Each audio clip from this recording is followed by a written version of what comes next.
चाहे आम आदमी पार्टी है, चाहे कांग्रेस है, चाहे भाजपा है, वो कहते हैं कि चंडीगढ़ साडा SYL की खुदाई भी होनी चाहिए है कि पंजाब ते हरियाणा विचकार लोगों च वंडियां पईयां जा रही ने। जिवें 1976 च एजुकेशन एमरजेंसी लगी हुई सी, एमरजेंसी के दौरान इंदिरा गांधी वेले उदों सिक्ख्या जिहड़ी है वो साझी सूची चली गई, पहलां वो राज्यां दी सूची दे विच सी।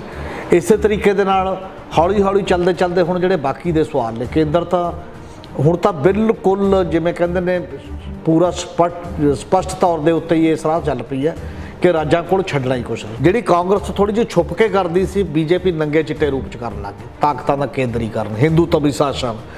तो उस तरीके दे नाल उन्हें किया अज तक जग्गो 13वीं गल 370 ते धारा 25 तोड़ के जम्मू कश्मीर नूं यूटी च बदलता। तो अज तक इतिहास दे विच देश दे विच कदे रुतबा वधिया तां है कि यूटी तो राज बनाता होवे कोई, पर किसी सूबे नूं वो भी स्पैशल अधिकार प्राप्त सूबे नूं तोड़ के यूटी बनाता हो, ये बिल्कुल अजीबो गरीब गल है साडे सामने। अमित शाह जिस तरीके चंडीगढ़ में आउंदे ने, कह के चले जाते हैं, जो भी इत्थे मुलाजिम ने हुण उसनूं केंद्र देखेगी, केंद्र अधीन चले गए ने। हुण ये बार बार दिमाग 'च चीज़ां आउंदियां ने कि अगला स्टैप की होऊगा, केंद्र अगला स्टैप की लऊगी चंडीगढ़ के उपर। कल्ला अमित शाह या मोदी नूं कोई लाइसेंस नहीं देता लोगों दी जिंदगियां दे नाल खेडण नूं। वो तो अमित शाह ने तो यह भी कहा सीगा जो 5 अगस्त नूं उत्थे जम्मू कश्मीर तोड़िया, 2.5 साल हो गए, 2.5 तो ज़्यादा ही हो गए ने, तो कि उत्थे तो जी सब कुछ ठीक हो जाना 1 साल के अंदर अंदर। 2.5 साल बाद हो की रहा, कतरेआम दोबारा हो रहा ना कि इन्ने लंबे समय बाद जवाबदेही नहीं बनती इन्हां दी कि लोगों सामने माफ़ी मंगण जां दस्सण कि भाई जिहड़े मकसद लई असीं तोड़िया सी वो तां नहीं हो रहा, बाकी देख लिया जो भी मतलब जो हुण इहनूं करिए की ते उहनूं किवें ठीक करिए, वो अलग सवाल है। फिल्मां दा मजमून तुसीं लो, क्यों बंदे जाके हथियार चक लैंदे ने, क्यों खलनायक बन जाते हैं, क्यों इधर उधर वो चीज़ां उन्होंने भी ये लगता कि बेइंसाफी हो रही है, लगातार दिखाई जाती है। जो बेइंसाफी जो सिस्टम इंसाफ ना दे तो लोग इंसाफ लैण दे लई कानून हत्थ च लैना शुरू करते हैं। इस करके सिस्टम चो इंसाफ होना चाहिए, इंसाफ केवल होना नहीं चाहिए, इंसाफ लोगों को भी लगना चाहिए कि वाकई यही कानून है तो यही सिस्टम है। श्रोमणी अकाली दल की गल कर लीए जां हुण आम आदमी पार्टी सत्ता विच है, 5 राज सभा मैंबर भी नहीं बोले, उन्होंने बयान भी नहीं दिता चंडीगढ़ को लैके भी क्यों इदां दी स्टेटमेंट आ रही ने। फिर आम आदमी पार्टी कित्थे खड़ी है, जां अकाली दल नूं दोबारा उस स्टैंड पर आना पैना, मोर्चे के उत्ते आना पैना? की तुसीं लड़ाई कोई पोलीटिकल साइड की भी लड़ रहे हो जां कल्ली बस मता पाता तो चुप कर गए? पोलीटिकल मते 6 पहले भी पे ने, मता पाउण नाल दा सवाल नहीं हुंदा, उहनूं कंटीन्यू उहदे ते एक लगातार राय बनाउण दा सवाल हुंदा, एक दबाव बनाउण दा सवाल हुंदा कि की गौरमेंट ऑफ इंडिया ते बन रही है जां नहीं। और इसे करके जिहड़े राज सभा मैंबर ला लो जां बाकी वो तो बेचारे पॉलिटिक्स तो है ही नहीं, उहदा कोई लागा दे गए नहीं किसी सिस्टम नाल।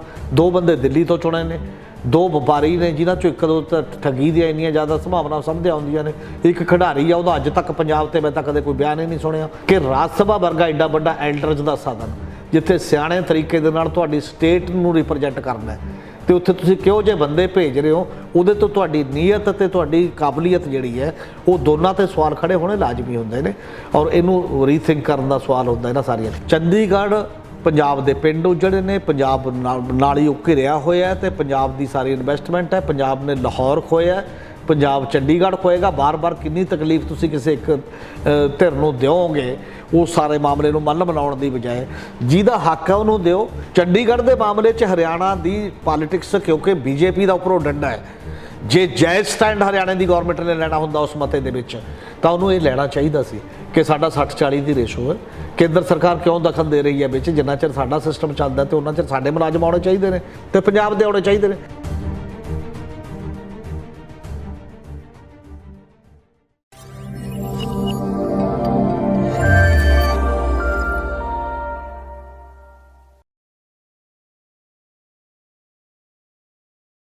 पंजाब न्यूज़ से तुहाडा सब दा स्वागत है। गल करांगे चंडीगढ़ नूं लैके, चंडीगढ़ नूं लैके जिस तरीके नाल हिमाचल ते हरियाणा दावेदारी ठोक रहा है, उस तो बाद पंजाब के सियासतदानों का की स्टैंड होना चाहिए। 5 राज सभा मैंबर भी गए ने आम आदमी पार्टी के, पर किसी की स्टेटमेंट नहीं आई। तो दूसरे पासे कि भाजपा नूं हल्ले भी जो 3 कानून सी रद्द होए ने, उसकी हालत जो है वो पच नहीं रही। SYL का भी मुद्दा आ जाता है, खट्टर सरकार भी लगातार स्टेटमेंट दे रही है, क्यों दावेदारी करेगा पंजाब चंडीगढ़ के उत्ते, हिंदी बोलने वाले इलाके के उत्ते भी दावेदारी ठोक रही है। 400 पिंड का जिक्र कर रहे हैं ਖੱਟੜ ਸਰਕਾਰ, ਪਰ ਇਹ ਸਾਰੀਆਂ ਚੀਜ਼ਾਂ ਆ ਕਿੱਥੋਂ ਰਹੀਆਂ ਨੇ ਕਿ ਕਿਸਾਨੀ ਮੂਵਮੈਂਟ ਜੋ ਇੱਕ ਚੱਲੀ ਸੀ, ਜਿਸ ਵਿੱਚ ਪੂਰਾ ਪੰਜਾਬ ਤੇ ਬਾਕੀ ਸੂਬੇ ਇਕੱਠੇ ਹੋ ਗਏ ਸੀ ਕਿ ਦੁਬਾਰਾ ਲੋਕ ਖੜੇ ਨਾ ਹੋ ਪਾਣ, ਕਿ ਹਰਿਆਣਾ ਤੇ ਪੰਜਾਬ ਦੇ ਲੋਕ ਜੋ ਨੇ ਆਪਸ ਦੇ ਵਿੱਚ ਫਿਰ ਦੁਬਾਰਾ ਉਸੇ ਪੋਜੀਸ਼ਨ ਵਿੱਚ ਆ ਜਾਣ, ਇੱਕ ਦੂਸਰੇ ਦੇ ਨਾਲ ਇਹ ਸਵਾਲ ਕਰਨ ਤੁਸੀਂ ਸਾਨੂੰ ਪਾਣੀ ਕਿਉਂ ਨਹੀਂ ਦਿੰਦੇ। ਚੰਡੀਗੜ੍ਹ ਨੂੰ ਵੀ ਲੈ ਕੇ ਮਸਲਾ ਭਖਿਆ ਹੋਇਆ ਹੈ ਕਿ ਵਾਕਈ ਹੀ ਜੇ ਇਸ ਤਰੀਕੇ ਦੇ ਨਾਲ ਹਰਿਆਣਾ ਤੇ ਹਿਮਾਚਲ ਪੰਜਾਬ ਨੂੰ ਘੇਰ ਰਿਹਾ, ਸਿਆਸਤਦਾਨਾਂ ਦਾ ਕੀ ਸਟੈਂਡ ਹੋਣਾ ਚਾਹੀਦਾ ਕਿ ਪੰਜਾਬ ਦੇ ਸਿਆਸਤਦਾਨ ਸਾਰੇ ਹੀ ਦਿੱਲੀ ਜਾ ਕੇ ਧਰਨਾ ਲਗਾਉਣਗੇ ਚੰਡੀਗੜ੍ਹ ਦੇ ਉੱਪਰ। ਪਹਿਲਾਂ ਵੀ ਪ੍ਰੋਟੈਸਟ ਹੁੰਦੇ ਆਏ ਨੇ ਪੰਜਾਬੀ ਮਾਂ ਬੋਲੀ ਨੂੰ ਲੈ ਕੇ, ਅਲੱਗ ਸੂਬੇ ਨੂੰ ਲੈ ਕੇ, ਉਸ ਤੋਂ ਬਾਅਦ ਸੂਬਾ ਅਲੱਗ ਬਣਿਆ ਵੀ ਸੀ, ਪਰ ਨਾਲ ਦੀ ਨਾਲ ਹਰਿਆਣਾ ਤੇ ਚੰਡੀਗੜ੍ਹ ਵੀ ਬਣ ਗਿਆ ਸੀ। ਸਾਡੇ ਨਾਲ ਮੌਜੂਦ ਨੇ ਸੀਨੀਅਰ ਪੱਤਰਕਾਰ ਹਮੀਰ ਸਿੰਘ। ਗੱਲਬਾਤ ਕਰਾਂਗੇ ਅੰਦੋਲਨ ਨੂੰ ਲੈ ਕੇ ਕਿ ਕਿਸਾਨੀ ਅੰਦੋਲਨ ਤੋਂ ਬਾਅਦ ਹਰਿਆਣਾ ਦੇ ਪੰਜਾਬ ਦੇ ਲੋਕਾਂ ਦੇ ਵਿਚਕਾਰ ਫਿਰ ਤੋਂ ਪਾੜਾ ਪਾਣਾ ਚਾਹੁੰਦੀ ਹੈ ਸਰਕਾਰਾਂ ਕਿ ਇਕੱਠੇ ਨਹੀਂ ਹੋਣ ਦੇਣਾ ਚਾਹੁੰਦੀਆਂ। ਚਰਚੇ ਇਸ ਉੱਪਰ ਕਰਾਂਗੇ, ਚੰਡੀਗੜ੍ਹ ਉੱਪਰ ਵੀ ਚਰਚਾ ਕਰਾਂਗੇ ਵੀ ਚੰਡੀਗੜ੍ਹ ਦਾ ਮੁੱਦਾ ਕਿਉਂ ਇਸ ਸਮੇਂ ਗਰਮਾਇਆ ਹੋਇਆ ਹੈ। ਸਭ ਦਾ ਸਵਾਗਤ ਹੈ ਪੰਜਾਬ ਨਿਊਜ਼ ਤੇ। ਸ਼ੁਕਰੀਆ। ਸਭ ਪਹਿਲਾਂ ਮੈਂ ਸਵਾਲ ਇਹ ਹੈ ਕਿ 380 ਦਿਨ 700 ਤੋਂ ਉੱਪਰ ਸ਼ਹੀਦੀਆਂ, ਉਸ ਤੋਂ ਬਾਅਦ ਬਿੱਲ ਵਾਪਸ ਹੁੰਦੇ ਨੇ, ਕਿਸਾਨ ਜੋ ਨੇ ਪੰਜਾਬ ਆ ਜਾਂਦੇ ਨੇ। ਇਸ ਸਮੇਂ ਹਰਿਆਣਾ ਦੇ ਜੋ ਸਿਆਸਤਦਾਨ ਨੇ, ਚਾਹੇ ਆਮ ਆਦਮੀ ਪਾਰਟੀ ਹੈ, ਚਾਹੇ ਕਾਂਗਰਸ ਹੈ, ਚਾਹੇ ਭਾਜਪਾ ਹੈ, ਉਹ ਕਹਿੰਦੇ ਨੇ ਕਿ ਚੰਡੀਗੜ੍ਹ ਸਾਡਾ SYL ਦੀ ਖੁਦਾਈ ਵੀ ਹੋਣੀ ਚਾਹੀਦੀ ਹੈ। ਇਸ ਤਰੀਕੇ ਦੀ ਸਟੇਟਮੈਂਟ ਕਿਉਂ ਆ ਰਹੀ ਹੈ ਕਿ ਪੰਜਾਬ ਤੇ ਹਰਿਆਣਾ ਵਿਚਕਾਰ ਲੋਕਾਂ 'ਚ ਵੰਡੀਆਂ ਪਈਆਂ ਜਾ ਰਹੀਆਂ ਨੇ ਕਿ ਦੁਬਾਰਾ ਕੋਈ ਵੀ ਮੋਰਚਾ ਖੜਾ ਨਾ ਹੋ ਪਾਏ? ਅਸਲ ਦੇ ਵਿੱਚ ਇੱਕ ਤਰੀਕਾਕਾਰ ਹੈ ਸਰਕਾਰਾਂ ਚਲਾਉਣ ਦਾ ਜਾਂ ਦੇਸ਼ ਨੂੰ ਚਲਾਉਣ ਦਾ ਬਣਿਆ ਹੋਇਆ ਸ਼ੁਰੂ ਤੋਂ ਲੈ ਕੇ। ਤਰੀਕਾਕਾਰ ਇਹ ਹੈ ਕਿ ਦੇਸ਼ ਦੇ ਵਿੱਚ ਜਿਹੜਾ ਤਾਕਤਾਂ ਦਾ ਤਵਾਜ਼ਨ ਹੈ ਉਹ ਇਹੋ ਜਿਹਾ ਹੋਵੇ ਕਿ ਰਾਜ ਜ਼ਿਆਦਾ ਤਾਕਤਵਰ ਹੋਣੇ ਚਾਹੀਦੇ ਨੇ ਜਾਂ ਕੇਂਦਰ ਜ਼ਿਆਦਾ ਤਾਕਤਵਰ ਹੋਣਾ ਚਾਹੀਦਾ। ਸਾਡੇ ਸ਼ੁਰੂ ਤੋਂ ਹੀ ਕੇਂਦਰ ਜ਼ਿਆਦਾ ਤਾਕਤਵਰ ਹੈ ਤੇ ਰਾਜਾਂ ਨੂੰ ਕੁਝ ਅਧਿਕਾਰ ਦਿੱਤੇ ਹੋਏ ਨੇ, ਪਰ ਫਿਰ ਵੀ ਇਹਨੂੰ ਫੈਡਰਲ ਸਟਰਕਚਰ ਕਿਹਾ ਜਾਂਦਾ ਹੈ ਕਿ ਯੂਨੀਅਨ ਆਫ ਸਟੇਟਸ ਹੈ ਇਹ। ਔਰ ਸੰਵਿਧਾਨ ਦੇ ਵਿੱਚ ਜਿਹੜੀਆਂ ਵੰਡੀਆਂ ਹੋਈਆਂ ਤਾਕਤਾਂ ਨੇ ਹੌਲੀ ਹੌਲੀ ਚੱਲਦੇ ਹੁਣ ਤੇਜ਼ ਹੋ ਗਿਆ। ਪਹਿਲਾਂ ਸਲੋ ਸੀ ਥੋੜ੍ਹਾ ਬਹੁਤ, ਔਰ ਪਰ ਚੱਲਦਾ ਇਹ ਲਗਾਤਾਰ ਆਇਆ। ਜਿਵੇਂ 1976 'ਚ ਐਜੂਕੇਸ਼ਨ ਐਮਰਜੈਂਸੀ ਲੱਗੀ ਹੋਈ ਸੀ, ਐਮਰਜੈਂਸੀ ਦੇ ਦੌਰਾਨ ਇੰਦਰਾ ਗਾਂਧੀ ਵੇਲੇ ਉਦੋਂ ਸਿੱਖਿਆ ਜਿਹੜੀ ਹੈ ਉਹ ਸਾਂਝੀ ਸੂਚੀ ਚਲੀ ਗਈ, ਪਹਿਲਾਂ ਉਹ ਰਾਜਾਂ ਦੀ ਸੂਚੀ ਦੇ ਵਿੱਚ ਸੀ।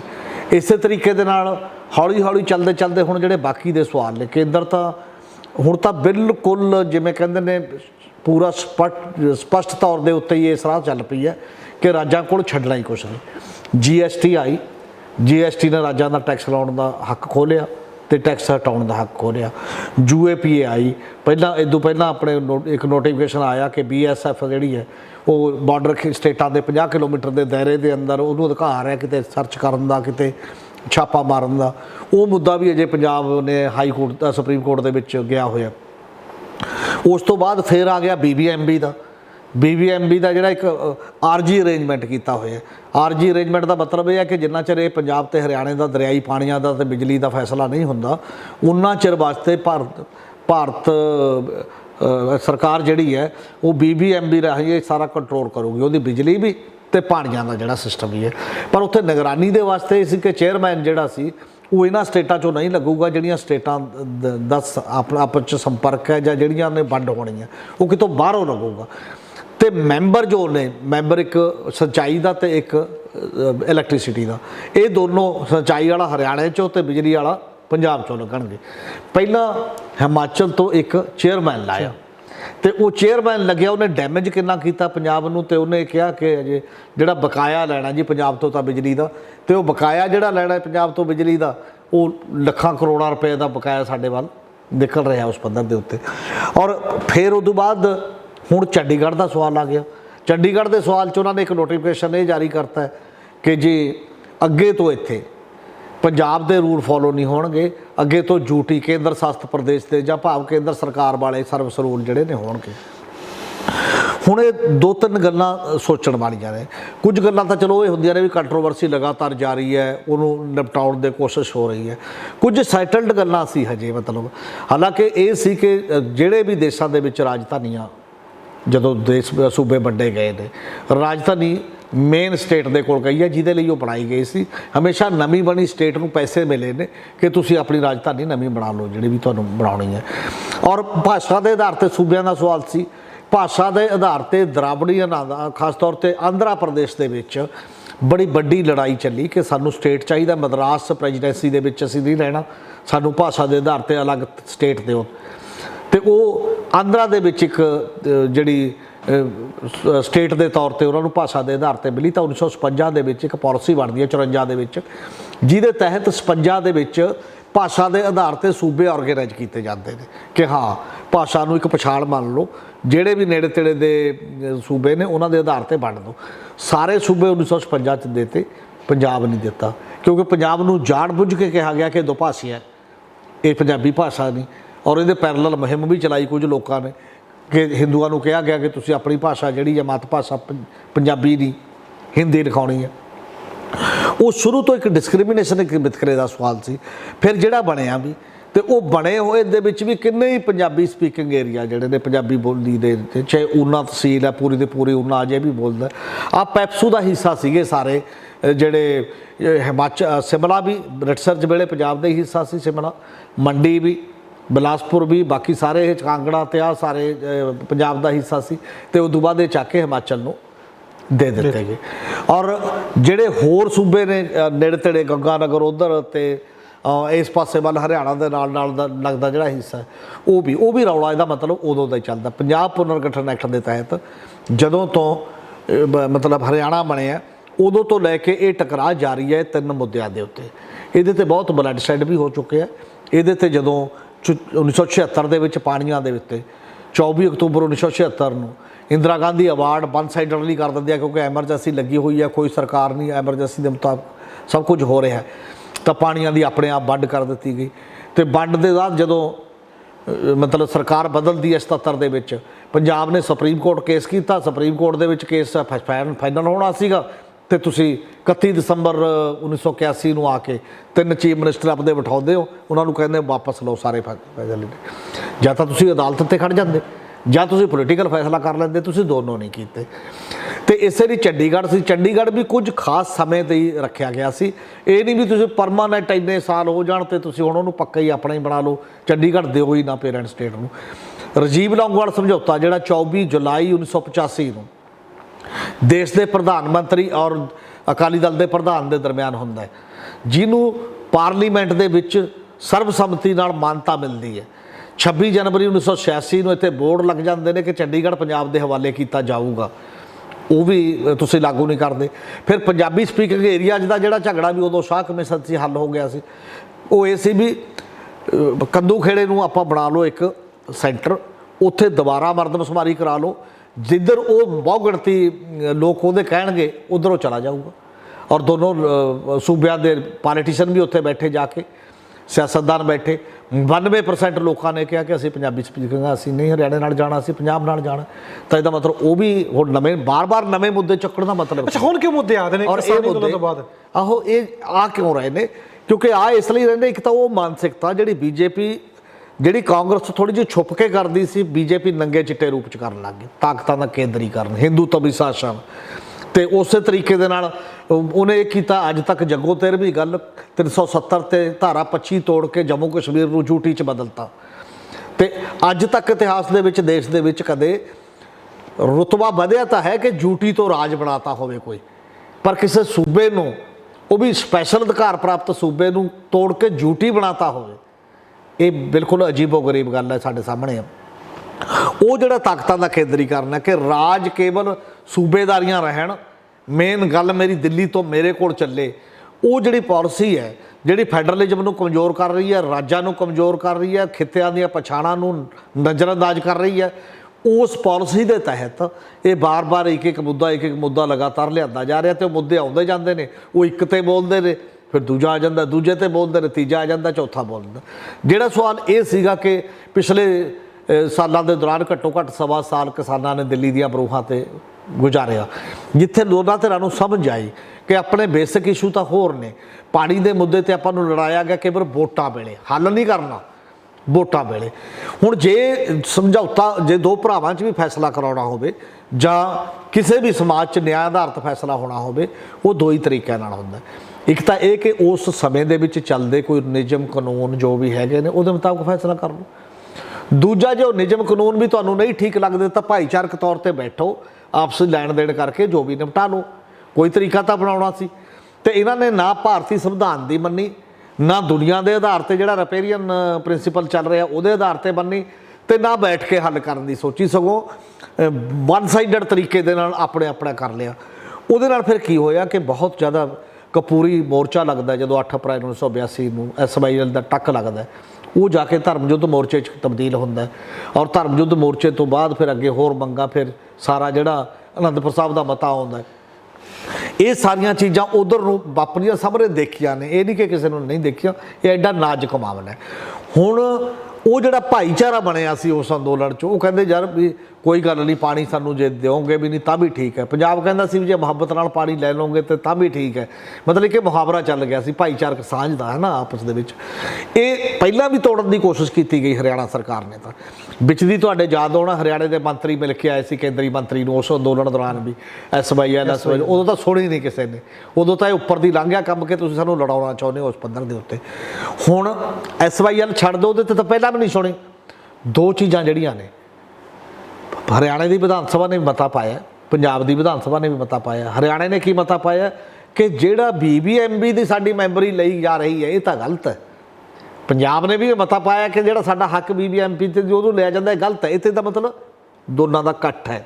ਕੇਂਦਰ ਸਰਕਾਰ ਦੋਨਾਂ ਨੂੰ ਬਾਂਦਰ ਦੀ ਤਰ੍ਹਾਂ ਦੋ ਬਿੱਲੀਆਂ ਦਾ ਮਾਮਲਾ ਸ਼ਖਸਕਾ ਕਰ ਰਹੀ ਹੈ।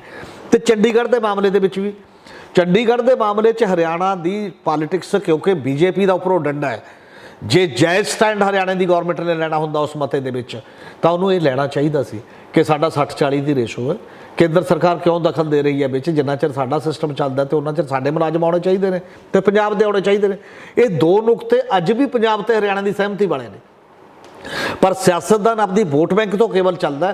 ਇਹ ਦੋਨੇ ਨੁਕਤਿਆਂ ਤੇ ਪ੍ਰਧਾਨ ਮੰਤਰੀ ਨੂੰ ਦੋਨੋਂ ਸਰਕਾਰਾਂ ਮਿਲਦੀਆਂ, ਨਹੀਂ ਮੰਨਦੇ ਸੀ ਤਾਂ ਪ੍ਰਧਾਨ ਮੰਤਰੀ ਦੇ ਧਰਨੇ ਦਿੰਦੀਆਂ, ਤੇ ਉਹਦੇ ਨਾਲ ਕਿਸਾਨੀ ਤੇ ਲੋਕਾਂ ਦੀ ਭਾਈਚਾਰਕ ਸਾਂਝ ਵੀ ਬਣਦੀ ਤੇ ਸੂਬਿਆਂ ਦੀ ਵੀ ਭਾਈਚਾਰਕ ਸਾਂਝ ਬਣਦੀ। ਔਰ ਮੈਨੂੰ ਇਹ ਲੱਗਦਾ ਕਿ ਹੁਣ ਤੁਰੰਤ ਦਾ ਜਿਹੜਾ ਇਲਾਜ ਇਹ ਲੱਗਦਾ ਨਾ ਵੀ ਹਰਿਆਣੇ 'ਚ ਆਮ ਆਦਮੀ ਪਾਰਟੀ ਵੀ ਲੜੂਗੀ ਉਹਦੇ ਮੁਕਾਬਲੇ, ਉਹਨੂੰ ਫਸਾਓ ਪਹਿਲਾਂ ਤਾਂ, ਕਿਉਂਕਿ ਪੰਜਾਬ 'ਚ ਤਾਂ BJP ਦਾ ਸਟੇਕ ਨਹੀਂ, BJP ਵਾਲੇ ਕੇਂਦਰ ਦੇ ਨਾਲ ਹੀ ਚੱਲਦੇ ਫਿਰਦੇ ਨੇ ਹੁਣ ਤੱਕ। ਔਰ ਉੱਥੇ ਉਹਨੂੰ ਇਹ ਹੈ ਵੀ ਉਹਨੂੰ ਪੁੱਛਾਂਗੇ ਕੇਜਰੀਵਾਲ ਨੂੰ ਹਰਿਆਣੇ ਦੇ ਵਿੱਚ ਵੀ ਤੂੰ ਪੰਜਾਬ ਨਾਲ ਹੈ ਜਾਂ ਹਰਿਆਣੇ ਦੇ ਨਾਲ ਹੈ, ਸ਼ਾਇਦ ਉੱਥੇ ਫਸਾਇਆ ਜਾਊਗਾ। ਕੀ ਜਵਾਬ ਹੋਏਗਾ? ਜਾਂ ਹਿਮਾਚਲ ਦੇ ਵਿੱਚ ਵੀ ਫਸਾਇਆ? ਨਹੀਂ, ਜਵਾਬ ਕੀ ਹੋਊਗਾ ਕੇਜਰੀਵਾਲ ਦਾ ਜਾਂ ਭਗਵੰਤ ਮਾਨ ਦਾ? ਕੀ ਜਵਾਬ ਹੋਊਗਾ? ਕੱਲ ਨੂੰ ਵੋਟਾਂ ਲੈਣ ਹਰਿਆਣੇ ਵਿੱਚ ਜਾਣਗੇ। ਮੈਨੂੰ ਲੱਗਦਾ ਕਿਸੇ ਵੀ ਨੈਸ਼ਨਲ ਪਾਰਟੀ, ਜਿਹੜੀ ਸੋ ਕਾਲਡ ਨੈਸ਼ਨਲ ਪਾਰਟੀ ਆਪਾਂ ਨੂੰ ਸਮਝਦੀ ਆ, ਉਹਦਾ ਕਦੇ ਕਲੀਅਰ ਜਵਾਬ ਨਹੀਂ ਰਿਹਾ। ਨਾ ਕਾਂਗਰਸ ਦਾ, ਨਾ BJP ਦਾ, ਨਾ ਆਪ ਦਾ ਹੋਏਗਾ ਕਿਸੇ ਦਾ। ਕਿਉਂਕਿ ਉਹ ਇੱਥੇ ਕਹਿੰਦੇ ਨੇ ਅਸੀਂ ਇਹਦੇ ਨਾਲ, ਉੱਥੇ ਕਹਿਣਗੇ ਉਹਦੇ ਨਾਲ, ਉੱਥੇ ਕਹਿਣਗੇ ਉਹਦੇ ਨਾਲ। ਨੈਸ਼ਨਲ ਲੈਵਲ ਤੇ ਕੋਈ ਕਲੀਅਰ ਕੱਟ ਅਪਰੋਚ ਜਿਹੜੀ ਹੈ ਉਹ ਅਜੇ ਤੱਕ ਆਈ ਨਹੀਂ। ਇਸੇ ਕਰਕੇ ਸਮੱਸਿਆਵਾਂ ਆਉਂਦੀਆਂ ਨੇ। ਜੇ ਤੁਹਾਡੀ ਇਨਸਾਫ ਪਸੰਦੀ ਹੋਵੇ, ਤੁਸੀਂ ਆਲ ਪਾਰਟੀ ਮੀਟਿੰਗ ਬਣਾ ਲਓ, ਚਾਹੇ ਮਤਲਬ ਦਿੱਲੀ ਦੇ ਵਿੱਚ ਵੀ। ਦੇਖੋ, ਇਹ ਬਹੁਤ ਵੱਡਾ ਸਮਾਜਿਕ ਤੇ ਸਿਆਸੀ ਮੁੱਦਾ ਹੈ। ਨਾ ਕੇਵਲ ਸਮਾਜਿਕ ਤੇ ਸਿਆਸੀ ਹੈ, ਇਹ ਮਨੋਵਿਗਿਆਨਕ ਤੌਰ ਤੇ ਬਹੁਤ ਸੰਵੇਦਨਸ਼ੀਲ ਮੁੱਦਾ। ਇੰਨੀਆਂ ਜਾਨਾਂ ਚਲੀਆਂ ਗਈਆਂ, ਇੰਨਾ ਮਾਲੀ ਨੁਕਸਾਨ ਹੋਇਆ, ਹੋਰ ਨਹੀਂ ਆਪਾਂ ਕਰਨਾ। ਆਓ ਲੈ ਦੇ ਕੇ ਜਿਵੇਂ ਵੀ ਮਾਮਲੇ ਹੱਲ ਹੁੰਦੇ ਨੇ, ਦੱਸੋ ਆਪਾਂ ਕਿਵੇਂ ਕਰੀਏ, ਕਿਹੜਾ ਕਾਨੂੰਨ ਹੈ, ਕਿਹੜੇ ਨਿਯਮ ਹੈ, ਉਹਦੇ ਤਹਿਤ ਹੱਲ ਕਰੀਏ, ਬੈਠ ਕੇ ਹੱਲ ਕਰ ਲਓ। ਅੱਛਾ ਸਰ, ਕਦੀ ਚਰਚਾ ਹੋਈ ਹੈ SYL ਜੋ ਹੈ ਉਸਦਾ ਪਾਣੀ ਜੋ ਹੈ ਵੀ ਪੰਜਾਬ ਨੂੰ ਪਾਣੀ ਹਰਿਆਣੇ ਨੂੰ ਜਾਵੇ, ਜਾਂ ਹਰਿਆਣੇ ਨੇ ਕਿਹਾ ਹੋਵੇ ਪਾਣੀ ਦੇ ਦਿਓ ਚੰਡੀਗੜ੍ਹ ਲੈ ਲਓ? ਨਹੀਂ, ਮੈਨੂੰ ਨਹੀਂ ਲੱਗਦਾ ਕਿ ਇਹ ਕਦੇ ਚਰਚਾ ਹੋਈ ਹੈ, ਕਿਉਂਕਿ ਇਹ ਸਾਰੀਆਂ ਅਲੱਗ-ਅਲੱਗ, ਇਸ ਪਰ ਸਹਿਮਤੀ ਹੋ ਸਕਦੀ ਹੈ। ਇਹ ਸਾਰੀਆਂ ਅਲੱਗ-ਅਲੱਗ ਗੱਲਾਂ ਨੇ। ਮੈਨੂੰ ਲੱਗਦਾ ਨਾ ਤਾਂ ਇਹਨਾਂ ਦੀ ਤਸਵੀਰ ਇੱਕ ਹੈ, ਨਾ ਇੱਕ, ਔਰ ਅਲੱਗ-ਅਲੱਗ ਕਾਨੂੰਨਾਂ ਦੇ ਤਹਿਤ ਹੈ, ਅਲੱਗ-ਅਲੱਗ ਪਰੰਪਰਾਵਾਂ ਨੇ ਇਹਨਾਂ ਤੇ। ਉਹ ਤਾਂ ਕਹਿੰਦੇ ਨੇ ਕੋਰਟ ਨੇ ਕਿਹਾ ਹੋਇਆ ਵੀ ਪਾਣੀ ਜਾਣਾ ਚਾਹੀਦਾ ਹਰਿਆਣੇ ਨੂੰ। ਨਹੀਂ, ਉਹ ਕੋਰਟ ਨੇ ਕਿਹਾ। ਕੋਰਟ ਨੇ ਕੋਈ ਇਹ ਥੋੜੀ ਕਿਹਾ ਕਿ ਪਾਣੀ ਦੀ ਵੰਡ। ਸੁਪਰੀਮ ਕੋਰਟ, ਦੇਸ਼ ਦਾ ਸੰਵਿਧਾਨ ਇਹ ਕਹਿੰਦਾ ਕਿ ਸੁਪਰੀਮ ਕੋਰਟ ਤੱਕ ਵੀ ਪਾਣੀਆਂ ਦੀ, ਦਰਿਆਈ ਪਾਣੀਆਂ ਦੀ ਵੰਡ ਦੇ ਵਿੱਚ ਰੋਲ ਪਲੇ ਨਹੀਂ ਕਰ ਸਕਦੀ। ਸੁਪਰੀਮ ਕੋਰਟ ਕੋਈ ਦਖਲ ਨਹੀਂ ਦੇ ਸਕਦੀ। ਕਿਉਂ? ਸੁਪਰੀਮ ਕੋਰਟ ਕੇਵਲ ਉੱਥੇ ਦਖਲ ਦੇ ਸਕਦੀ ਹੈ ਜਿੱਥੇ ਰਪੇਰੀਅਨ ਰਾਜ ਹੋਣ, ਔਰ ਰਪੇਰੀਅਨ ਰਾਜ ਦੇ ਨਰਮਦਾ ਦਾ, ਕਾਵੇਰੀ ਦਾ ਟ੍ਰਿਬਿਊਨਲ ਬਣੇ ਹੋਣੇ। ਉੱਥੇ ਟ੍ਰਿਬਿਊਨਲ ਬਣਦਾ, ਉੱਥੇ ਵੀ ਸੁਪਰੀਮ ਕੋਰਟ ਨਹੀਂ। ਟ੍ਰਿਬਿਊਨਲ ਦੀ ਜਿਹੜੀ ਜੱਜਮੈਂਟ ਹੁੰਦੀ ਹੈ, ਜੇ ਉਹ ਸਰਕਾਰਾਂ ਲਾਗੂ ਨਾ ਕਰਨ ਤਾਂ ਸੁਪਰੀਮ ਕੋਰਟ ਜਾਂਦੇ ਨੇ ਕਿ ਸਰਕਾਰਾਂ ਨੂੰ ਕਿਹਾ ਜਾਏ ਕਿ ਲਾਗੂ ਕਰੇ। ਪੰਜਾਬ ਤੇ ਹਰਿਆਣੇ ਦਾ ਤੇ ਇਹ ਕੇਸ ਹੀ ਅਲੱਗ ਹੈ, ਇਸੇ ਕਰਕੇ ਟੈਕਨੀਕਲ ਅਲੱਗ ਕੇਸ ਹੈ। ਇਹ ਰਪੇਰੀਅਨ ਪ੍ਰਿੰਸੀਪਲ ਦੇ ਤਹਿਤ ਨਹੀਂ ਆਉਂਦਾ, ਇਸ ਕਰਕੇ ਸੁਪਰੀਮ ਕੋਰਟ ਦਾ ਦਖਲ ਨਹੀਂ ਹੈ। ਇਸੇ ਕਰਕੇ ਜਦੋਂ ਸੁਪਰੀਮ ਕੋਰਟ ਕੋਲ ਕੋਈ ਜਾਂਦਾ ਹੈ ਵੀ ਪਹਿਲਾਂ ਪਾਣੀਆਂ ਦੀ ਵੰਡ ਤਾਂ ਦਰੁਸਤ ਹੋ ਜੇ, ਉਦੋਂ ਬਾਅਦ ਨਹਿਰ ਕਰ ਲਿਓ, ਉਹ ਕਹਿੰਦੇ ਮੈਨੂੰ ਇਹਦੇ ਨਾਲ ਲੱਗਾ ਦੇਗਾ ਨਹੀਂ, ਮੇਰੇ ਸਾਹਮਣੇ ਨਹਿਰ ਦਾ ਮਾਮਲਾ ਹੈ, ਨਹਿਰ ਤੇ ਤੁਸੀਂ ਸਮਝੌਤਾ ਕਰਕੇ ਦਿੱਤਾ, ਇਸ ਲਈ ਨਹਿਰ ਪੱਟੋ, ਪਾਣੀਆਂ ਦਾ ਬਾਅਦ 'ਚ ਦੇਖਿਆ ਜਾਊਗਾ। ਤੇ ਪੰਜਾਬ ਦਾ ਸਟੈਂਡ ਇਹੀ ਹੈ ਨਾ ਕਿ ਪਾਣੀਆਂ ਦਾ ਬਾਅਦ 'ਚ, ਕਿਉਂ ਜਦੋਂ ਪਾਣੀਆਂ ਦੀ ਜਿਹੜੀ ਸੀਰੀਜ਼ ਹੈ, ਜੇ ਪਾਣੀ ਹੈ ਨਹੀਂ ਜਾਂ ਇਦੋਂ ਪਹਿਲਾਂ ਪਾਣੀਆਂ ਦੇ ਵਿੱਚ ਜਿਹੜਾ ਧੱਕਾ ਉਦੋਂ ਪਹਿਲਾਂ ਹੋਇਆ, ਜੇ ਉਹਦੀ ਵੰਡ 'ਚ ਗੜਬੜ ਸਾਬਤ ਹੋ ਗਈ ਬਾਅਦ ਦੇ ਵਿੱਚ, ਤਾਂ ਪੱਟੀਆਂ ਹੋਈਆਂ ਨਹਿਰਾਂ ਦੀ ਤੁਕ ਕੀ ਰਹੂਗੀ ਕਿ ਉਹਨੂੰ ਕਿਵੇਂ ਲਿਆਂਦਾ ਜਾਵੇ। ਇਸ ਕਰਕੇ ਉਹਦੀ ਕੋਈ ਤਰਤੀਬ, ਇਹ ਪੋਲੀਟੀਕਲ ਇਸ਼ੂ ਹੈ। ਪੋਲੀਟੀਕਲ ਤਰੀਕੇ ਨਾਲ ਹੱਲ ਹੋਣਾ ਚਾਹੀਦਾ। ਇਸੇ ਕਰਕੇ ਉਹ ਜਿਹੜਾ 1981 ਦਾ ਸਮਝੌਤਾ ਵਿਡਰਾ ਕੀਤਾ ਹੋਇਆ, ਵਾਪਸ ਲਿਆ ਹੋਇਆ, ਉਹ ਸਭ ਤੋਂ ਜ਼ਿਆਦਾ ਉਸ ਪਾਸੇ ਵੱਲ ਖੜਾ। ਸ਼ਾਇਦ ਉਦੋਂ ਸੁਪਰੀਮ ਕੋਰਟ ਇਹ ਕਹਿੰਦੀ ਕਿ ਹਾਂ ਰਪੇਰੀਅਨ ਪ੍ਰਿੰਸੀਪਲ ਤਹਿਤ ਕਰੋ ਜਾਂ ਜੋ ਵੀ ਮਰਜ਼ੀ ਕਰੋ। ਹੁਣ ਇੰਨਾ ਉਲਝ ਗਿਆ ਕਾਨੂੰਨੀ ਤੌਰ 'ਤੇ ਵੀ, ਕਿਉਂਕਿ ਵਕਾਲਤ ਦੇ ਵਿੱਚ ਸਾਡੇ ਨਿਆਂ ਸਿਸਟਮ ਇਹੋ ਜਿਹਾ, ਇੱਥੇ ਸਦੀਆਂ ਤੱਕ ਨਹੀਂ ਮਾਮਲੇ ਹੱਲ ਹੁੰਦੇ। ਔਰ ਇਸੇ ਕਰਕੇ ਉਹ ਸਰਜੀਤ ਪਾਤਰ ਕਹਿੰਦਾ ਨਾ, ਇਸ ਅਦਾਲਤ ਮੇਂ ਬੰਦੇ ਬਿਰਖ, ਇਸ ਅਦਾਲਤ 'ਚ ਬੰਦੇ ਬਿਰਖ ਹੋ ਗਏ, ਫੈਸਲੇ ਸੁਣਦਿਆਂ ਥੱਕ ਗਏ। ਕੁਝ ਮਤਲਬ ਉਹ ਸਾਰਾ ਜਿਹੜਾ ਇੰਨਾ ਲੰਬਾ ਸਮਾਂ ਤਾਂ ਹੁਣ ਹੋ ਗਿਆ 66 ਤੋਂ ਬਾਅਦ। ਅੱਛਾ ਸਰ, 3 ਕਰੋੜ ਪੰਜਾਬੀਆਂ ਦੇ ਮਨ ਵਿੱਚ ਅੱਜ ਵੀ ਇਹ ਧਾਰਨਾ ਬਣੀ ਹੋਈ ਹੈ, ਜੇ ਹਰਿਆਣਾ ਚੰਡੀਗੜ੍ਹ ਉੱਤੇ ਦਾਅਵੇਦਾਰੀ ਠੋਕ ਰਿਹਾ, ਕੇਂਦਰ ਵਿੱਚ ਬੀਜੇਪੀ ਹੈ, ਫਿਰ ਕੇਂਦਰ ਜੋ ਹੈ ਉਹ ਚੰਡੀਗੜ੍ਹ ਹਰਿਆਣਾ ਨੂੰ ਦੇ ਦੇਗੀ, ਕਿਉਂਕਿ ਦੋਨੇ ਪਾਸੇ ਬੀਜੇਪੀ ਹੈਗੀ ਹੈ। ਇਹ ਪੋਸੀਬਲ ਹੈਗਾ? ਇਸ ਉੱਪਰ ਯਕੀਨ ਕਰਨਾ ਚਾਹੀਦਾ ਇਸ ਥਿਊਰੀ ਦੇ ਉੱਤੇ ਕਿ ਹਰਿਆਣੇ ਕੋਲ ਚੰਡੀਗੜ੍ਹ ਚਲਾ ਜਾਊਗਾ ਕਿਉਂਕਿ ਕੇਂਦਰ ਵਿੱਚ ਬੀਜੇਪੀ ਹੈ। ਮੈਨੂੰ ਲੱਗਦਾ ਐਡੇ ਸੌਖੇ ਫੈਸਲੇ ਨਹੀਂ ਹੁੰਦੇ, ਇਹ ਬਲੱਡ ਸ਼ੈਡ ਤੱਕ ਚਲੇ ਜਾਂਦੇ ਨੇ। ਇਹਦੇ 'ਚ ਬਹੁਤ ਕੀਮਤ ਦੇਣੀ ਪੈਂਦੀ ਹੈ ਔਰ ਤੁਸੀਂ ਬੇਗਾਨਗੀ ਪੈਦਾ ਕਰ ਦਿੰਦੇ ਹੋ। ਫਿਰ ਦੂਜੇ ਲੋਕ ਬੰਦੇ ਇਹ ਕਹਿਣਗੇ ਨਾ ਸਾਰੇ ਦੇ ਸਾਰੇ ਵੀ ਇਹਦਾ ਮਤਲਬ ਜੀ ਤੁਹਾਡੇ ਦੇਸ਼ ਦੇ ਤਾਂ ਹੈ ਨਹੀਂ, ਤੁਹਾਡੇ ਨਾਲ ਤਾਂ ਸਾਡਾ ਕੋਈ ਲਾਗਾ ਦੇਗਾ ਨਹੀਂ ਨਾ। ਕੋਈ ਸੰਵਿਧਾਨ ਹੁੰਦਾ, ਕੋਈ ਤਰੀਕਾਕਾਰ ਹੁੰਦਾ ਚੀਜ਼ਾਂ 'ਤੇ ਤੁਸੀਂ ਉਹਨਾਂ ਬੰਦਿਆਂ ਨੂੰ ਮਜਬੂਰ ਕਰਦੇ ਹੋ ਬਾਗੀ ਬਣਨ ਵਾਸਤੇ। ਫਿਰ ਜੇਕਰ ਜਿਹਨੂੰ ਇਨਸਾਫ ਨਹੀਂ ਦਿੰਦੇ, ਕਿਵੇਂ ਚਾਹੇ ਫਿਲਮਾਂ ਦਾ ਮਜਬੂਰ ਤੁਸੀਂ ਲਓ, ਕਿਉਂ ਬੰਦੇ ਜਾ ਕੇ ਹਥਿਆਰ ਚੱਕ ਲੈਂਦੇ ਨੇ, ਕਿਉਂ ਖਲਨਾਇਕ ਬਣ ਜਾਂਦੇ ਨੇ, ਕਿਉਂ ਇੱਧਰ ਉੱਧਰ ਉਹ ਚੀਜ਼ਾਂ। ਉਹਨਾਂ ਨੂੰ ਵੀ ਇਹ ਲੱਗਦਾ ਕਿ ਬੇਇਨਸਾਫੀ ਹੋ ਰਹੀ ਹੈ, ਲਗਾਤਾਰ ਦਿਖਾਈ ਜਾਂਦੀ ਹੈ। ਜੋ ਬੇਇਨਸਾਫੀ, ਜਦੋਂ ਸਿਸਟਮ ਇਨਸਾਫ ਨਾ ਦੇਵੇ ਤਾਂ ਲੋਕ ਇਨਸਾਫ ਲੈਣ ਦੇ ਲਈ ਕਾਨੂੰਨ ਹੱਥ 'ਚ ਲੈਣਾ ਸ਼ੁਰੂ ਕਰਦੇ ਨੇ। ਇਸ ਕਰਕੇ ਸਿਸਟਮ 'ਚੋਂ ਇਨਸਾਫ ਹੋਣਾ ਚਾਹੀਦਾ। ਇਨਸਾਫ ਕੇਵਲ ਹੋਣਾ ਨਹੀਂ ਚਾਹੀਦਾ, ਇਨਸਾਫ ਲੋਕਾਂ ਨੂੰ ਵੀ ਲੱਗਣਾ ਚਾਹੀਦਾ ਕਿ ਵਾਕਈ ਇਹੀ ਕਾਨੂੰਨ ਹੈ ਅਤੇ ਇਹੀ ਸਿਸਟਮ ਹੈ। ਚਾਹੇ ਕਿਸੇ ਦੇ ਗਲਤ ਮਤਲਬ ਖਿਲਾਫ ਜਾਵੇ, ਚਾਹੇ ਕਿਸੇ ਦੇ ਪੱਖ 'ਚ ਜਾਵੇ। ਜਦ ਤੁਸੀਂ ਮੇਰ ਤੇਰ ਕਰਨ ਲੱਗ ਜਾਓਗੇ ਕਿ ਮੇਰਾ ਬੰਦਾ, ਇਹ ਤੇਰਾ ਬੰਦਾ, ਤਾਂ ਉਹ ਮਤਲਬ ਇਨਸਾਫ ਨਹੀਂ ਕੀਤਾ ਜਾ ਸਕਦਾ ਉਸ ਦੇ ਨਾਲ।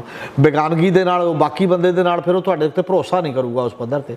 ਇਨਸਾਫ ਪਸੰਦੀ ਉਹਦੇ 'ਤੇ ਇਸੇ ਲਈ ਤਾਂ ਸੰਵਿਧਾਨ ਬਣਦੇ ਨੇ, ਇਸ ਲਈ ਕਾਨੂੰਨ ਬਣਦੇ ਨੇ ਕਿ ਬੰਦਾ ਤੇਰਾ ਹੋਵੇ ਜਾਂ ਮੇਰਾ ਹੋਵੇ, ਜੋ ਕਾਨੂੰਨ ਜਿਹੜਾ ਤੁਸੀਂ ਸਹਿਮਤੀ ਨਾਲ ਬਣਾ ਲਿਆ ਉਹ ਕਹਿੰਦਾ ਉਹਦੇ ਮੁਤਾਬਕ ਫੈਸਲਾ ਕਰੋ। ਅੱਛਾ ਸਰ, ਹਰਿਆਣਾ ਤਾਂ ਕਹਿ ਰਿਹਾ ਵੀ ਚੰਡੀਗੜ੍ਹ 'ਤੇ ਅਧਿਕਾਰ ਹੈਗਾ, ਹਿਮਾਚਲ ਕਿਉਂ ਕਹਿ ਰਿਹਾ ਕਿ ਹਿਮਾਚਲ ਇਸ ਵਿੱਚ ਆਉਂਦਾ ਕਿਤੇ? ਜੋ ਹਿਮਾਚਲ ਕਹਿ ਦਿੰਦਾ ਵੀ ਸਾਡੀ ਇੰਨੀ ਰੇਸ਼ੋ ਹੈ, ਸਾਨੂੰ ਵੀ ਚੰਡੀਗੜ੍ਹ 'ਚ ਹਿੱਸਾ ਮਿਲਣਾ ਚਾਹੀਦਾ, ਉਹ ਤਾਂ ਫਿਰ ਕਹੂਗਾ ਹੀ ਉਹਨਾਂ ਕੁ ਤਾਂ ਵੀ ਮੇਰੀ ਆਬਾਦੀ ਵੀ ਇਹਦੇ ਵਿੱਚ ਆ ਗਈ, ਕੁਛ ਉੱਧਰੋਂ ਮੇਰਾ ਪਾਣੀ ਵੀ ਆ ਹੀ ਰਿਹਾ, ਮੈਂ ਉਹਨਾਂ ਮੇਰਾ ਇਹ ਦਿਓ। ਖਾਸ ਤੌਰ 'ਤੇ ਜਿਹੜਾ ਚੇਅਰਮੈਨ ਲਾਤਾ ਸੀਗਾ BBMB ਦਾ, ਉਹਨੇ ਤਾਂ ਲਿਆ ਕੇ ਸਾਡੇ ਵੱਲ ਹੋਰ ਬਕਾਇਆ ਕੱਢਤਾ ਕਿ ਸਾਨੂੰ ਬਜਰੀ ਜ਼ਿਆਦਾ ਮਿਲਣੀ ਚਾਹੀਦੀ, ਤੁਸੀਂ ਘੱਟ ਦਿੱਤੀ ਹੈ। ਉਹ ਸਾਰੀਆਂ ਹੀ ਗੱਲਾਂ ਨੇ। ਪਰ ਜੇ ਪ੍ਰੈਕਟਿਸ ਹਿਸਟੋਰੀਕਲ ਪਰਸਪੈਕਟਿਵ 'ਚੋਂ ਦੇਖੋਗੇ ਤਾਂ ਕਿੰਨੇ ਹੀ ਪੈਪਸੂ ਦੇ ਸਟੇਟਾਂ ਤੁਸੀਂ ਹਿਮਾਚਲ 'ਚ ਮਨਾਈਆਂ ਹੋਈਆਂ ਨੇ। ਪੰਜਾਬ ਦਾ ਹੀ ਹਿੱਸਾ ਜਿਹੜਾ ਹੋਰ ਹੈ ਉੱਧਰ ਗਿਆ ਹੋਇਆ। ਮਤਲਬ ਕੋਈ ਓਰੀਜਨਲੀ ਕੋਈ ਅਲੱਗ ਸਟੇਟ ਜਾਂ ਉਸ ਲੈਵਲ ਦਾ ਤਾਂ ਸਿਸਟਮ ਹੀ ਹੈ ਨਹੀਂ ਸੀਗਾ। ਔਰ ਅਜੇ ਵੀ ਜਿਹੜੀਆਂ ਬਿਜਲੀ ਦੇ ਪ੍ਰੋਜੈਕਟ ਨੇ, 51% ਪੰਜਾਬ ਦਾ ਸ਼ੇਅਰ ਹੈ, ਬਾਵਜੂਦ ਇਹਨਾਂ ਦੇ ਆਪਦੇ ਮੂੰਹ ਵੰਡਣ ਦੇ। ਜੇ ਪ੍ਰਾਈਵੇਟ ਕੰਪਨੀਆਂ ਵੀ ਲਾ ਲਓ, 51% ਜਿਹਦਾ ਸ਼ੇਅਰ ਹੁੰਦਾ, ਮਲਕੀਅਤ ਉਹਦੀ ਹੁੰਦੀ ਹੈ, ਚੇਅਰਮੈਨ ਤੇ MD ਉਹਦਾ ਬਣਦਾ ਹਮੇਸ਼ਾ। ਕਿਸੇ ਵੀ ਛੱਡ ਦਿਓ ਗੌਰਮੈਂਟ ਦਾ ਬਾਕੀ ਕੰਮ, ਜੇ ਇਸ ਆਧਾਰ 'ਤੇ ਵੀ ਤੁਸੀਂ ਸੋਚੋ ਜੇ ਲਾਉਣਾ ਵੀ ਹੋਵੇ ਉਹਦੇ 'ਚੋਂ। ਪਰ ਜੇ ਤੁਸੀਂ ਬਿਲਕੁਲ ਉਦੋਂ ਉਲਟਾ ਕਰੋਗੇ ਤਾਂ ਪੰਜਾਬ ਪਹਿਲਾਂ ਹੀ ਬਹੁਤ ਨਾਜ਼ੁਕ ਦੌਰ 'ਚੋਂ ਗੁਜ਼ਰ ਰਿਹਾ, ਕਿਉਂਕਿ ਬਹੁਤ ਜ਼ਿਆਦਾ ਵਲਨਰੇਬਿਲਟੀ ਹੈ। ਔਰ ਉਸ ਨੂੰ ਮੇਰਾ ਨਹੀਂ ਖਿਆਲ ਕੋਈ ਸਟੇਟ ਇੰਨੀ ਮੂਰਖਾਨਾ ਕਾਰਵਾਈ ਕਰੇਗੀ ਕਿ ਉਹ ਇਹ ਗੱਲਾਂ ਨੂੰ ਪਾਚੇਗੀ ਨਹੀਂ, ਦੇਖੇਗੀ। ਅੱਛਾ ਸਰ, ਪਹਿਲਾਂ ਭਾਸ਼ਾ ਦੇ ਉੱਤੇ ਪੰਜਾਬੀ ਸੂਬੇ ਨੂੰ ਲੈ ਕੇ ਪ੍ਰੋਟੈਸਟ ਹੁੰਦੇ ਆਏ ਨੇ। ਸ਼੍ਰੋਮਣੀ ਅਕਾਲੀ ਦਲ ਦੀ ਗੱਲ ਕਰ ਲਈਏ ਜਾਂ ਹੁਣ ਆਮ ਆਦਮੀ ਪਾਰਟੀ ਸੱਤਾ ਵਿੱਚ ਹੈ, 5 ਰਾਜ ਸਭਾ ਮੈਂਬਰ ਵੀ ਨਹੀਂ ਬੋਲੇ। ਉਹਨਾਂ ਨੇ ਬਿਆਨ ਵੀ ਨਹੀਂ ਦਿੱਤਾ ਚੰਡੀਗੜ੍ਹ ਨੂੰ ਲੈ ਕੇ ਵੀ ਕਿਉਂ ਇੱਦਾਂ ਦੀ ਸਟੇਟਮੈਂਟ ਆ ਰਹੀਆਂ ਨੇ। ਫਿਰ ਆਮ ਆਦਮੀ ਪਾਰਟੀ ਕਿੱਥੇ ਖੜੀ ਹੈ, ਜਾਂ ਅਕਾਲੀ ਦਲ ਨੂੰ ਦੁਬਾਰਾ ਉਸੇ ਸਟੈਂਡ ਉੱਪਰ ਆਉਣਾ ਪੈਣਾ, ਮੋਰਚੇ ਦੇ ਉੱਤੇ ਆਉਣਾ ਪੈਣਾ? ਦੇਖੋ, ਪਹਿਲਾਂ ਤਾਂ ਇੱਕ ਤਾਂ ਆਮ ਆਦਮੀ ਪਾਰਟੀ ਉਹ ਇਹੋ ਜਿਹੀ ਪਾਰਟੀ ਹੈ ਜਿਹਦੀ ਕੋਈ ਸਿਆਸਤ ਨਹੀਂ ਹੈ। ਉਹਨੂੰ ਉਹ ਕਹਿੰਦੀ ਹੈ ਕਿ ਸਾਡੀ ਕੋਈ ਵਿਚਾਰਧਾਰਾ ਨਹੀਂ ਹੈ ਔਰ ਵਿਚਾਰਧਾਰਾ ਦੇ ਨਾਲ ਜੁੜੀ ਹੋਈ ਸਿਆਸਤ ਨਹੀਂ ਹੈ। ਅਸੀਂ ਪ੍ਰੈਗਮੈਟਿਕ ਪ੍ਰੈਕਟੀਕਲ ਕਰਦੇ ਹਾਂ, ਸਾਨੂੰ ਤੁਸੀਂ ਸਮੱਸਿਆ ਦੱਸੋ, ਉਹਦਾ ਹੱਲ ਕਰਦੇ ਹਾਂ। ਇਹ ਐਟੀਚਿਊਡ ਹੈ। ਜਦੋਂ ਇਹ ਐਟੀਚਿਊਡ ਹੋਏਗਾ ਤਾਂ ਉਹਦੇ 'ਚੋਂ ਵਿਚਾਰਕ ਪੱਖ ਦੇ ਫੈਸਲੇ ਕਰਨੇ ਬੜਾ ਨਾਮੁਮਕਿਨ ਜਿਹਾ ਹੋ ਜਾਂਦਾ, ਸੌਖਾ ਨਹੀਂ ਹੁੰਦਾ ਉਹ ਕੰਮ। ਉਹਦੇ 'ਤੇ ਕੋਈ ਨਾ ਕੋਈ ਸਟੈਂਡ ਲੈਣਾ ਪੈਂਦਾ। ਪੰਜਾਬ ਵਰਗੀ ਸਟੇਟ ਜੇ ਹਰਿਆਣੇ ਵਰਗੀ, ਇਹਦਾ ਬਹੁਤ ਲੰਮੀ ਵਿਰਾਸਤ ਹੈ, ਬਹੁਤ ਮਤਲਬ ਉਚਾਣਾ ਨਿਵਾਣਾ ਦੇ ਵਿੱਚੋਂ ਹੋ ਕੇ ਸੂਬਾ ਆਉਂਦਾ ਅਤੇ ਬੜੀਆਂ ਚੀਜ਼ਾਂ ਹੁੰਦੀਆਂ ਨੇ। ਉਹ ਲਗੇਸੀ ਨੂੰ ਤੁਸੀਂ ਛੱਡ ਨਹੀਂ ਸਕਦੇ ਹੁੰਦੇ, ਉਹ ਚੀਜ਼ਾਂ ਬਾਰੇ ਸੋਚਣਾ ਹੁੰਦਾ। ਇਸ ਕਰਕੇ ਇੱਕ ਤਾਂ ਕਲੀਅਰ ਕੱਟ ਇਹਨਾਂ ਮੁੱਦਿਆਂ 'ਤੇ, ਇਹਨਾਂ ਨਾਜ਼ੁਕ ਮੁੱਦਿਆਂ 'ਤੇ ਫੈਸਲਾ ਅੱਜ ਪਤਾ ਲੱਗੂ ਲੋਕਾਂ ਨੂੰ ਆਮ ਆਦਮੀ ਪਾਰਟੀ ਦਾ ਕੀ ਹੈ। ਕਿਉਂਕਿ ਇੰਨੀ ਗੱਲ ਤਾਂ ਪਾਉਣਾ ਹੀ ਸੀ, ਮਤਾ ਗੌਰਮੈਂਟ ਨੇ ਸੱਦਣਾ ਹੀ ਨਹੀਂ ਸੀ। ਐਡੇ ਵੱਡੇ ਸੈਂਟੀਮੈਂਟ ਨੂੰ ਤੁਸੀਂ ਨਜ਼ਰਅੰਦਾਜ਼ ਤਾਂ ਕਰ ਨਹੀਂ ਸਕਦੇ। ਪਰ ਇਸ ਤੋਂ ਬਾਅਦ ਕੀ ਤੁਸੀਂ ਲੜਾਈ ਕੋਈ ਪੋਲੀਟੀਕਲ ਸਾਈਡ ਦੀ ਵੀ ਲੜ ਰਹੇ ਹੋ ਜਾਂ ਇਕੱਲੀ ਬਸ ਮਤਾ ਪਾਤਾ ਤੇ ਚੁੱਪ ਕਰ ਗਏ? ਪੋਲੀਟੀਕਲ ਮਤੇ 6 ਪਹਿਲਾਂ ਵੀ ਪਏ ਨੇ। ਮਤਾ ਪਾਉਣ ਨਾਲ ਦਾ ਸਵਾਲ ਨਹੀਂ ਹੁੰਦਾ, ਉਹਨੂੰ ਕੰਟੀਨਿਊ ਉਹਦੇ 'ਤੇ ਇੱਕ ਲਗਾਤਾਰ ਰਾਏ ਬਣਾਉਣ ਦਾ ਸਵਾਲ ਹੁੰਦਾ, ਇੱਕ ਦਬਾਅ ਬਣਾਉਣ ਦਾ ਸਵਾਲ ਹੁੰਦਾ ਕਿ ਕੀ ਗੌਰਮੈਂਟ ਆਫ ਇੰਡੀਆ 'ਤੇ ਬਣ ਰਹੀ ਹੈ ਜਾਂ ਨਹੀਂ। ਔਰ ਇਸੇ ਕਰਕੇ ਜਿਹੜੇ ਰਾਜ ਸਭਾ ਮੈਂਬਰ ਲਾ ਲਓ ਜਾਂ ਬਾਕੀ, ਉਹ ਤਾਂ ਵਿਚਾਰੇ ਪੋਲੀਟਿਕਸ ਤੋਂ ਤਾਂ ਆਏ ਹੀ ਨਹੀਂ, ਉਹਦਾ ਤਾਂ ਕੋਈ ਲਾਗਾ ਦੇ ਗਏ ਨਹੀਂ ਕਿਸੇ ਸਿਸਟਮ ਨਾਲ। 2 ਬੰਦੇ ਦਿੱਲੀ ਤੋਂ ਚੁਣੇ ਨੇ, 2 ਵਪਾਰੀ ਨੇ ਜਿਨ੍ਹਾਂ ਚੋਂ ਇੱਕ ਦੋ ਤਾਂ ਠੱਗੀ ਦੀਆਂ ਇੰਨੀਆਂ ਜ਼ਿਆਦਾ ਸੰਭਾਵਨਾ ਸਭ ਦੇ ਆਉਂਦੀਆਂ ਨੇ, ਇੱਕ ਖਿਡਾਰੀ ਆ, ਉਹਦਾ ਅੱਜ ਤੱਕ ਪੰਜਾਬ ਤੇ ਮੈਂ ਤਾਂ ਕਦੇ ਕੋਈ ਬਿਆਨ ਹੀ ਨਹੀਂ ਸੁਣਿਆ। ਇਸ ਲਈ ਉਸ ਤੋਂ ਬਾਅਦ ਜਿਹੜੇ ਉਹ ਬੰਦੇ ਰਾਜ ਸਭਾ ਦੇ ਵਿੱਚ ਭੇਜੇ ਨੇ, ਉਹਨਾਂ ਦਾ ਵਜੂਦ ਕੀ ਹੈ ਪੋਲੀਟੀਕਲ, ਉਹਨਾਂ ਦੀ ਕਮਿਟਮੈਂਟ ਕੀ ਹੈ ਸੂਬੇ ਦੇ ਪ੍ਰਤੀ ਪਿਛਲੀ। ਇਸੇ ਕਰਕੇ ਤਾਂ ਇਤਰਾਜ਼ ਕਰ ਰਹੇ ਨੇ ਲੋਕ ਕਿ ਰਾਜ ਸਭਾ ਵਰਗਾ ਐਡਾ ਵੱਡਾ ਐਲਡਰਜ ਦਾ ਸਾਧਨ, ਜਿੱਥੇ ਸਿਆਣੇ ਤਰੀਕੇ ਦੇ ਨਾਲ ਤੁਹਾਡੀ ਸਟੇਟ ਨੂੰ ਰਿਪਰੈਜ਼ੈਂਟ ਕਰਨਾ, ਤੇ ਉੱਥੇ ਤੁਸੀਂ ਕਿਹੋ ਜਿਹੇ ਬੰਦੇ ਭੇਜ ਰਹੇ ਹੋ, ਉਹਦੇ ਤੋਂ ਤੁਹਾਡੀ ਨੀਅਤ ਅਤੇ ਤੁਹਾਡੀ ਕਾਬਲੀਅਤ ਜਿਹੜੀ ਹੈ, ਉਹ ਦੋਨਾਂ ਤੇ ਸਵਾਲ ਖੜੇ ਹੋਣੇ ਲਾਜ਼ਮੀ ਹੁੰਦੇ ਨੇ। ਔਰ ਇਹਨੂੰ ਰੀਥਿੰਕ ਕਰਨ ਦਾ ਸਵਾਲ ਹੁੰਦਾ ਇਹਨਾਂ ਸਾਰੀਆਂ ਚੀਜ਼ਾਂ। ਅੱਛਾ, ਮੇਰਾ ਇੱਕ ਆਖਰੀ ਸਵਾਲ ਹੈ ਕਿ ਪੰਜਾਬ ਕੀ ਕਰੇ? ਕਿ ਸਿਆਸਤਦਾਨ ਚੱਲਣ ਲੋਕਾਂ ਦੇ ਨਾਲ, ਜਾਂ ਲੋਕ ਸਿਆਸਤਦਾਨ ਦੇ ਨਾਲ ਚੱਲਣ? ਫਿਰ ਪੰਜਾਬ ਕੋਲੋਂ ਜੇ ਚੰਡੀਗੜ੍ਹ ਚਲਾ ਜਾਂਦਾ, ਫਿਰ ਅੱਗੇ ਪੰਜਾਬ ਕੋਲ ਕੀ ਹੈ? ਅੱਗੇ ਸਿਆਸਤ ਕੀ ਹੈ ਪੰਜਾਬ ਦੇ ਕੋਲ? ਲੋਕ ਕੀ ਸੋਚਦੇ ਨੇ? ਕੀ ਮੋਰਚਾ ਦੁਬਾਰਾ ਲੱਗਦਾ? ਫਿਰ ਹਰਿਆਣਾ ਦੇ ਵਿੱਚ ਉਸੇ ਤਰੀਕੇ ਦੇ ਨਾਲ SY ਨੂੰ ਲੈ ਕੇ ਜੋ ਲੋਕਾਂ ਦੇ ਦਿਮਾਗ 'ਚ ਟੀਕੇ ਲਗਾਏ ਜਾ ਰਹੇ ਨੇ BJP ਵੱਲੋਂ, ਹੁਣ ਕਿੱਥੇ ਫਿਰ ਸਟੈਂਡ ਕਰਦੇ ਨੇ ਦੋਨੇ ਸੂਬੇ, ਜਾਂ ਦੋਨੇ ਸੂਬੇ ਦੇ ਲੋਕ ਕਿੱਥੇ ਸਟੈਂਡ ਕਰਦੇ ਨੇ? ਦੇਖੋ, ਸਦਾ ਲੜਾਈ ਦੇ ਫਰੰਟ ਤੇ ਨਹੀਂ ਰਹਿ ਸਕਦੇ ਹੁੰਦੇ। ਆ ਪਿਛਲੇ ਦਿਨਾਂ 'ਚ ਅਸੀਂ ਸਮਝੌਤੇ ਕੀਤੇ ਨੇ, ਅਸੀਂ ਚੀਨ ਵੀ ਸਾਡੇ ਇਲਾਕੇ 'ਚ ਕਈ ਜਗ੍ਹਾ ਆਇਆ ਬੈਠਾ, ਤੇ ਬਾਕੀ ਦਾ ਸਾਰਾ ਸੈਟਅਪ ਹੈ। ਨੇਪਾਲ ਨਾਲ ਕੁਝ ਪਿੰਡ ਬਦਲੇ ਨੇ ਅਸੀਂ, ਮਤਲਬ ਵੀ ਉਹਨੂੰ ਸ਼ੂਟ ਕਰਦੇ ਕੋਈ ਏਰੀਆ, ਮਤਲਬ ਇਲਾਕਾ, ਕਿ ਆ ਇੱਧਰ ਦੇ ਦਿਓ, ਆ ਉੱਧਰ ਦੇ ਦਿਓ। ਔਰ ਬੜੀਆਂ ਚੀਜ਼ਾਂ ਇੰਟਰਨੈਸ਼ਨਲੀ ਵੀ ਬਦਲਦੀਆਂ ਨੇ, ਬੜੀਆਂ ਚੀਜ਼ਾਂ ਲੋਕਲ ਤਾਂ ਬਦਲੀਆਂ ਜਾ ਸਕਦੀਆਂ ਨੇ। ਪਰ ਜਿਹੜੀ ਗੱਲ ਵਾਜਿਬ ਹੈ, ਚੰਡੀਗੜ੍ਹ ਪੰਜਾਬ ਦੇ ਪਿੰਡ ਉਜੜੇ ਨੇ, ਪੰਜਾਬ ਨਾਲ ਹੀ ਉਹ ਘਿਰਿਆ ਹੋਇਆ, ਤੇ ਪੰਜਾਬ ਦੀ ਸਾਰੀ ਇਨਵੈਸਟਮੈਂਟ ਹੈ। ਪੰਜਾਬ ਨੇ ਲਾਹੌਰ ਖੋਇਆ, ਪੰਜਾਬ ਚੰਡੀਗੜ੍ਹ ਖੋਏਗਾ। ਬਾਰ-ਬਾਰ ਕਿੰਨੀ ਤਕਲੀਫ ਤੁਸੀਂ ਕਿਸੇ ਇੱਕ ਧਿਰ ਨੂੰ ਦਿਓਗੇ, ਉਹ ਸਾਰੇ ਮਾਮਲੇ ਨੂੰ ਮੱਲ ਬਣਾਉਣ ਦੀ ਬਜਾਏ ਜਿਹਦਾ ਹੱਕ ਹੈ ਉਹਨੂੰ ਦਿਓ, ਤੇ ਜਿਹਦਾ ਦੂਜੇ ਨੂੰ ਗੌਰਮੈਂਟ ਆਫ ਇੰਡੀਆ ਨਵੀਂ ਤੇ ਠੀਕ ਰਾਜਧਾਨੀ ਬਣਾਉਣ ਦੇ ਲਈ ਪੇਮੈਂਟ ਕਰੇ ਪੈਸਾ ਦੇ, ਜਿਵੇਂ ਦੂਜੇ ਸੂਬਿਆਂ ਵਿੱਚ ਕਰ ਰਹੇ ਹੋ ਤੁਸੀਂ। ਜਦ ਵੀ ਕਦੇ ਦੂਜੇ ਸੂਬੇ ਟੁੱਟੇ ਨੇ, ਜੋ ਫਾਰਮੂਲਾ ਉਹਨਾਂ ਤੇ ਲਾਗੂ ਕੀਤਾ, ਉਹੀ ਫਾਰਮੂਲਾ ਇਹਨਾਂ ਤੇ ਲਾਗੂ ਕਰ ਦਿਓ। ਕੋਈ ਨਵੀਂ ਗੱਲ ਤਾਂ ਹੈ ਨਹੀਂ। ਔਰ ਇਹਦੇ ਤੇ ਇੱਕ ਰਾਏ ਬਣਨੀ ਚਾਹੀਦੀ ਹੈ। ਔਰ ਮੈਨੂੰ ਤਾਂ ਲੱਗਦਾ ਕਿ ਸਰਬ ਪਾਰਟੀ ਮੀਟਿੰਗ ਪੰਜਾਬ 'ਚ ਹੋਣੀ ਚਾਹੀਦੀ ਹੈ, ਤੇ ਉਹਨੂੰ ਹਰਿਆਣੇ ਦੇ ਲੋਕਾਂ ਨਾਲ ਵੀ ਗੱਲ ਕਰਨੀ ਚਾਹੀਦੀ ਹੈ ਕਿ BBMB ਤੇ ਚੰਡੀਗੜ੍ਹ ਦੇ ਸਵਾਲ ਤੇ ਜਿਹੜੇ ਦੋਨੋਂ ਨੋਟੀਫਿਕੇਸ਼ਨ ਨੇ, ਇਹ ਤੇ ਤਾਂ ਗੌਰਮੈਂਟ ਆਫ ਇੰਡੀਆ ਦੇ ਖਿਲਾਫ ਮੋਰਚਾ ਲੱਗਣਾ ਚਾਹੀਦਾ, ਉਹਦੇ ਖਿਲਾਫ ਆਵਾਜ਼ ਉੱਠਣੀ ਚਾਹੀਦੀ ਦੋਨਾਂ ਤੇ, ਕਿਉਂਕਿ ਦੋਨੋਂ ਸਟੇਟਾਂ ਦਾ ਹੱਕ ਕੇਂਦਰ ਸਰਕਾਰ ਮਾਰ ਰਹੀ ਹੈ। ਔਰ ਨਾਲੇ ਇਹਦੇ 'ਚੋਂ ਪਤਾ ਲੱਗ ਜੂ ਜੇ ਦੋਨਾਂ ਸਟੇਟਾਂ ਦਾ ਹੱਕ ਤੁਸੀਂ ਮਰਵਾਉਂਦੇ ਹੋ, ਜੇ ਫਿਰ ਵੀ ਜਿਹੜੀ ਧਿਰ ਨਹੀਂ ਕਹੂਗੀ ਕਿ ਕੋਈ ਗੱਲ ਨਹੀਂ ਮੈਂ ਤਾਂ ਨਾਲ ਨਹੀਂ ਆ, ਤਾਂ ਇਹਦਾ ਮਤਲਬ ਉਹ ਹਰਿਆਣੇ ਦੇ ਲੋਕਾਂ ਦੀ ਵੀ ਵਿਰੋਧੀ ਹੈ ਤੇ ਪੰਜਾਬ ਦੇ ਲੋਕਾਂ ਦੀ ਵੀ ਵਿਰੋਧੀ ਹੈ। ਇਹ ਦੋ ਨੁਕਤੇ, ਪਹਿਲਾਂ ਸਹਿਮਤੀ ਵਾਲੇ ਨੁਕਤੇ ਲੱਭ ਲਓ, ਤੇ ਦੋਨੋਂ ਨੁਕਤੇ ਕਿਸਾਨੀ ਜਥੇਬੰਦੀਆਂ ਨੂੰ ਵੀ ਲੈਣੇ ਚਾਹੀਦੇ ਨੇ ਸਾਂਝੇ ਤੌਰ ਦੇ ਉੱਤੇ। ਇੱਥੇ ਜਦੋਂ ਜ਼ਿਆਦਾ ਲੜਨੀ ਚਾਹੀਦੀ ਹੈ, ਤੇ ਰਾਜਧਾਨੀ ਦਾ ਮੁੱਦਾ ਬੈਠ ਕੇ ਜੋ ਵੀ ਬਾਕੀ ਸੂਬਿਆਂ ਤੇ ਜੋ ਅਸੂਲ ਲਾਗੂ ਹੋਏ ਸਾਡੇ ਤੇ ਲਾਗੂ ਹੋ ਜੇ, ਤੇ ਉਹਨੂੰ ਮਿਲ ਕੇ ਹੱਲ ਕਰਨਾ ਚਾਹੀਦਾ। ਰੋਜ਼ ਦਾ ਰੇੜਕਾ ਜਿਹੜਾ ਬਾਰ-ਬਾਰ ਦਾ, ਇਹਨੂੰ ਕਿਸੇ ਨਾ ਕਿਸੇ ਕਨਕਲੂਜਨ ਤੇ ਪਹੁੰਚਾਉਣਾ ਚਾਹੀਦਾ। ਅਮਿਤ ਸ਼ਾਹ ਜਿਸ ਤਰੀਕੇ ਨਾਲ ਚੰਡੀਗੜ੍ਹ ਵਿੱਚ ਆਉਂਦੇ ਨੇ, ਕਹਿ ਕੇ ਚਲੇ ਜਾਂਦੇ ਨੇ, ਜੋ ਵੀ ਇੱਥੇ ਮੁਲਾਜ਼ਮ ਨੇ ਹੁਣ ਉਸ ਨੂੰ ਕੇਂਦਰ ਦੇਖੇਗੀ, ਕੇਂਦਰ ਅਧੀਨ ਚਲੇ ਗਏ ਨੇ। ਹੁਣ ਇਹ ਬਾਰ-ਬਾਰ ਦਿਮਾਗ 'ਚ ਚੀਜ਼ਾਂ ਆਉਂਦੀਆਂ ਨੇ ਕਿ ਅਗਲਾ ਸਟੈਪ ਕੀ ਹੋਊਗਾ, ਕੇਂਦਰ ਅਗਲਾ ਸਟੈਪ ਕੀ ਲਊਗੀ ਚੰਡੀਗੜ੍ਹ ਦੇ ਉੱਪਰ?